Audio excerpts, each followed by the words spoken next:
Justice V Ramaswamy അന്തരിച്ചു.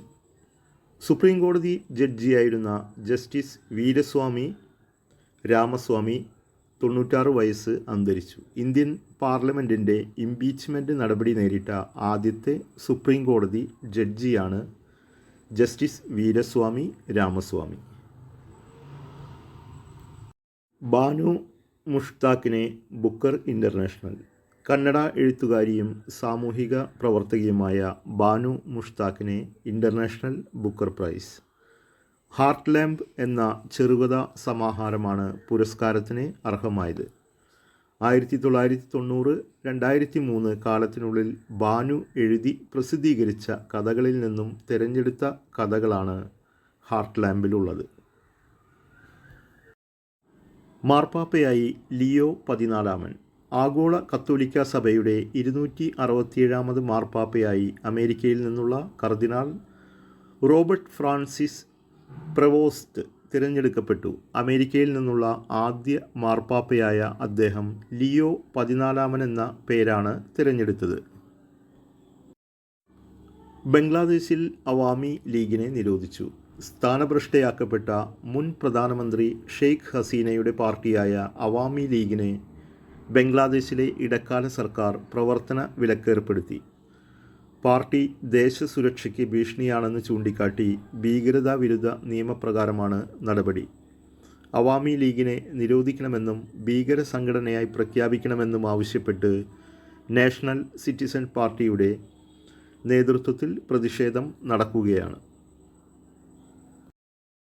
Test ക്രിക്കറ്റിൽ നിന്ന് വിരാട് കോഹ്ലി വിരമിച്ചു. ടെസ്റ്റ് ക്രിക്കറ്റിൽ ഇന്ത്യയുടെ മുന്നണി പോരാളിയായി തിളങ്ങിയ വിരാട് കോഹ്ലിക്ക് പടിയിറക്കം. ടെസ്റ്റ് ക്രിക്കറ്റിൽ നിന്ന് വിരമിക്കുകയാണെന്ന് കോഹ്ലി ഔദ്യോഗികമായി പ്രഖ്യാപിച്ചു. 2020 ക്രിക്കറ്റിൽ നിന്ന് നേരത്തെ വിരമിച്ച താരം ഇനി ഏകദിന ക്രിക്കറ്റിൽ തുടരും. സുപ്രീം കോടതി ചീഫ് ജസ്റ്റിസ് സഞ്ജീവ് ഖന്ന വിരമിച്ചു. ജസ്റ്റിസ് ഗവായ് പുതിയ ചീഫ് ജസ്റ്റിസ്. സുപ്രീം കോടതിയുടെ 51ാമത് ചീഫ് ജസ്റ്റിസായ സഞ്ജീവ് ഖന്ന മെയ് 13 വിരമിച്ചു. ജസ്റ്റിസ് BR ഗവായാണ് പുതിയ ചീഫ് ജസ്റ്റിസ്. ക്രിക്കറ്റ് ഓൾറൗണ്ടർമാരുടെ റാങ്കിങ്ങിൽ ജഡേജയ്ക്ക് റെക്കോർഡ്. അന്താരാഷ്ട്ര ക്രിക്കറ്റ് കൗൺസിലിൻ്റെ ടെസ്റ്റ് റാങ്കിങ്ങിൽ ചരിത്രം സൃഷ്ടിച്ച് ഇന്ത്യൻ ഓൾറൗണ്ടർ രവീന്ദ്ര ജഡേജ. ഓൾറൗണ്ടർമാരുടെ റാങ്കിങ്ങിൽ ഏറ്റവും കൂടുതൽ ദിവസം 1ാം സ്ഥാനത്ത് തുടർന്നാണ് റെക്കോർഡിട്ടത്. തുടർച്ചയായി 1151 ദിവസമായി ജഡേജയാണ് 1ാം സ്ഥാനത്ത്. നിലവിൽ 400 പോയിൻറ്റുമായാണ് ഇന്ത്യൻ താരം 1ാം സ്ഥാനത്തുള്ളത്. ആഗോള മാധ്യമ സ്വാതന്ത്ര്യ സൂചിക നില മെച്ചപ്പെടുത്തി ഇന്ത്യ.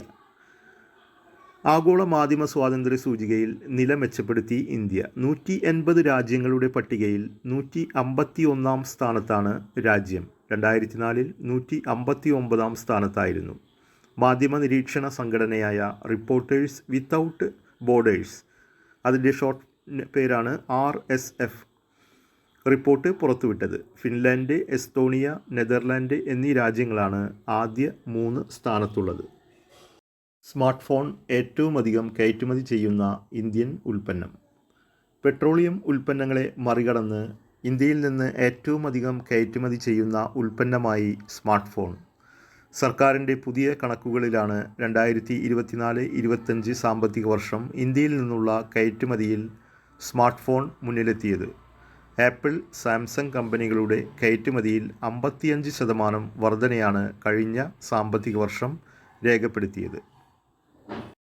ആണവശാസ്ത്രജ്ഞൻ MR ശ്രീനിവാസൻ അന്തരിച്ചു. രാജ്യത്തെ പ്രമുഖ ആണവശാസ്ത്രജ്ഞനും ആണവോർജ കമ്മീഷൻ മുൻ ചെയർമാനുമായിരുന്ന ഡോക്ടർ MR ശ്രീനിവാസൻ അന്തരിച്ചു. മാലൂർ രാമസ്വാമി ശ്രീനിവാസൻ എന്ന MR ശ്രീനിവാസൻ 1930-ൽ ബാംഗ്ലൂരുവിലാണ് ജനിച്ചത്. 1955-ലാണ് ആണവോർജ വകുപ്പിൽ ചേർന്നത്. ജ്യോതിശാസ്ത്രജ്ഞൻ ഡോക്ടർ ജയന്ത് വിഷ്ണു നാർലിക്കർ അന്തരിച്ചു. ഹോയ്ലി നാർലിക്കർ ഗുരുത്വാകർഷണ സിദ്ധാന്തത്തിലൂടെ അന്താരാഷ്ട്ര ഖ്യാതി നേടിയ പ്രമുഖ ജ്യോതിശാസ്ത്രജ്ഞൻ ഡോക്ടർ ജയന്ത് വിഷ്ണു നാർലിക്കർ മെയ് 20 അന്തരിച്ചു. കേംബ്രിഡ്ജ് സർവകലാശാലയിൽ സർ ഫ്രെഡ് ഹോയിലിനൊപ്പം പ്രവർത്തിക്കുമ്പോഴാണ് ഡോക്ടർ നാർലിക്കർ ജ്യോതിശാസ്ത്രത്തിലും കോസ്മോളജിയിലും പ്രധാനപ്പെട്ട പല ഗവേഷണങ്ങളും നടത്തിയത്. മാതൃഭൂമി സാഹിത്യ പുരസ്കാരം സാറ ജോസഫിന്. മലയാള നോവലിലും കഥയിലും പെൺപക്ഷ-ഭാവുകത്വത്തിൻ്റെ കൊടിയടയാളമായി മാറിയ സാറ ജോസഫിന് 2004 മാതൃഭൂമി സാഹിത്യ പുരസ്കാരം. 3 ലക്ഷം രൂപയും പ്രശസ്തിപത്രവും ശില്പവും അടങ്ങുന്നതാണ് പുരസ്കാരം. NS മാധവൻ അധ്യക്ഷനും M ലീലാവതി, E സന്തോഷ് കുമാർ എന്നിവർ അംഗങ്ങളുമായ ജൂറിയാണ് ജേതാവിനെ തിരഞ്ഞെടുത്തത്. സുദർശൻ പട്നായിക്കിനെ സാൻഡ് മാസ്റ്റർ ബഹുമതി. മണൽ കൊണ്ടുള്ള ശില്പവിദ്യയിൽ ലോകപ്രശസ്തനായ സുദർശൻ പട്നായിക്കിനെ ബ്രിട്ടൻ്റെ the Fred Darrington sand master award, sand ആർട്ടിലെ സമഗ്ര സംഭാവന മാനിച്ചാണ് പുരസ്കാരം. ഫ്രെഡ് ഡാരിങ്ടൺ പുരസ്കാരം നേടുന്ന ആദ്യ ഇന്ത്യക്കാരനാണ് സുദർശൻ.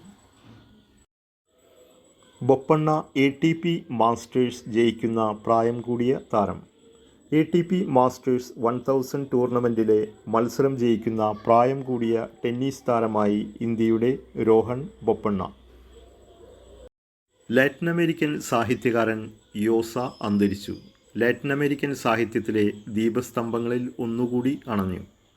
പെറുവിയൻ സാഹിത്യകാരൻ മാരിയോ വാർഗാസ് യോസ ഏപ്രിൽ 13 ലോകത്തോട് വിട പറഞ്ഞു. വ്യക്തിയുടെ ചെറുത്തുനിൽപ്പിൻ്റെയും കലാപത്തിൻ്റെയും തോൽവിയുടെയും തീക്ഷ്ണമായ ബിംബങ്ങൾ ചിത്രീകരിച്ച യോസോയ്ക്കായിരുന്നു 2010 സാഹിത്യ നൊബേൽ. ജസ്റ്റിസ് ദിനേശ് മഹേശ്വരി നിയമ കമ്മീഷൻ അധ്യക്ഷൻ. സുപ്രീംകോടതി മുൻ ജഡ്ജി ദിനേശ് മഹേശ്വരി 23ാം നിയമ കമ്മീഷൻ്റെ അധ്യക്ഷനായി നിയമിതനായി. ഹിതേഷ് ജെയിൻ, പ്രൊഫസർ DP വർമ്മ എന്നിവരെ അംഗങ്ങളായും നിയമിച്ചിട്ടുണ്ട്.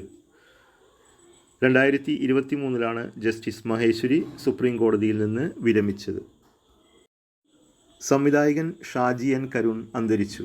മലയാളത്തിൻ്റെ പ്രാദേശിക ഭൂമികയെ ലോക തിരശ്ശീലയിലെത്തിച്ച ചലച്ചിത്രകാരൻ ഷാജി N കരുൺ ഏപ്രിൽ 28 അന്തരിച്ചു.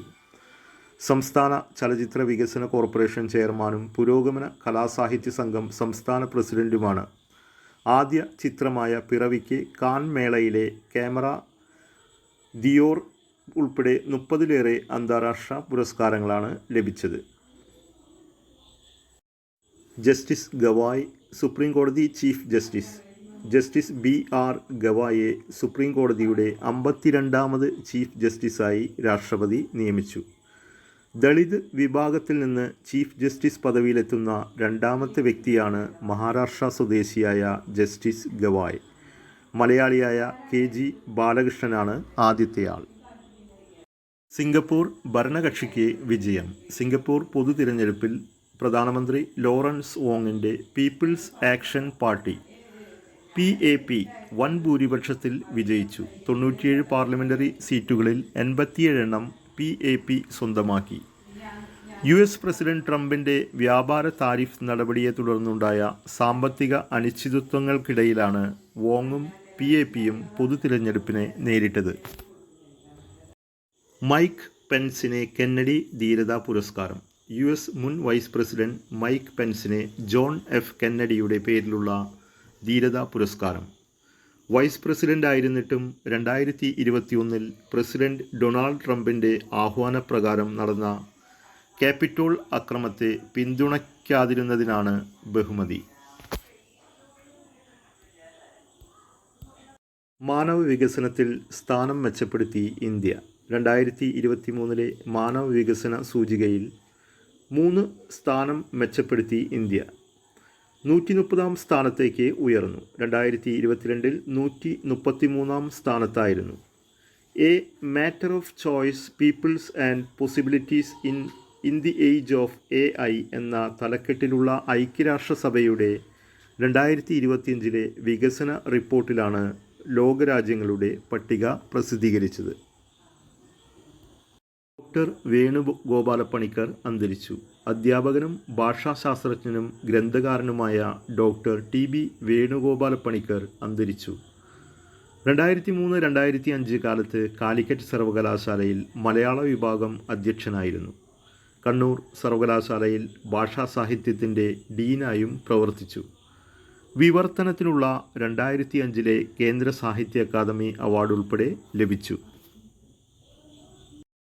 എൻഫോഴ്സ്മെൻറ്റ് ഡയറക്ടറേറ്റ് (ED) മുൻ ഡയറക്ടർ സഞ്ജയ് കുമാർ മിശ്ര പ്രധാനമന്ത്രിയുടെ പുതിയ സാമ്പത്തിക ഉപദേഷ്ടാവായി നിയമിച്ചു. സാമ്പത്തിക ഉപദേശക സമിതിയിലെ മുഴുവൻ സമയ അംഗമായാണ് നിയമനം. മുൻ ചെയർമാൻ ബിബേക് ഡെബ്രോയുടെ മരണത്തിന് പിന്നാലെയാണ് ചുമതലയേൽക്കുന്നത്.